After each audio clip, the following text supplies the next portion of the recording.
பெருமை. பெருமை இதெல்லாம் எங்க வருது? இருதயத்துக்குள்ள இருந்துதான் என்ன செய்து வருகிறது. பெருமைக்கு நம்ம ஒரு நாள் என்ன செய்திடக்கூடாது, இடம் கொடுத்துடக்கூடாது. வேதம் சொல்லுகிறது, பெருமை உள்ளவனுக்கு தேவன் என்ன பண்றாராம்? எதிர்த்து நிற்கிறான். தேவன் எதிர்த்து நிற்கிற பெரிய பாவம் எது என்று சொன்னார்? பெருமை. பெருமை இருந்ததுன்னா தேவனே எதிர்த்து நிற்பான். தேவன் எதிர்த்து நின்றா நம்ம நிற்கவே முடியாது. அப்ப பெருமைக்கு ஒரு நாள் என்ன செஞ்சிடாதீங்க, இடம் கொடுத்துறாதீங்க. வேதம் தெளிவாய் கற்றுக் கொடுக்கிறது.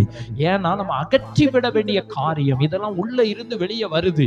இதெல்லாம் நம்ம என்ன செய்யணும்? வெளியே வரும்போதே அது அப்படியே அகற்றி விட வேண்டும். வெளியே வருவதற்கு முன்னாடியே, அது செயல்படுவதற்கு முன்னாடியே, அந்த தீமையான காரியங்கள் நமக்குள்ள இருந்து கிரியை செய்வதற்கு முன்னாடியே நாம் அகற்றி விட வேண்டும்.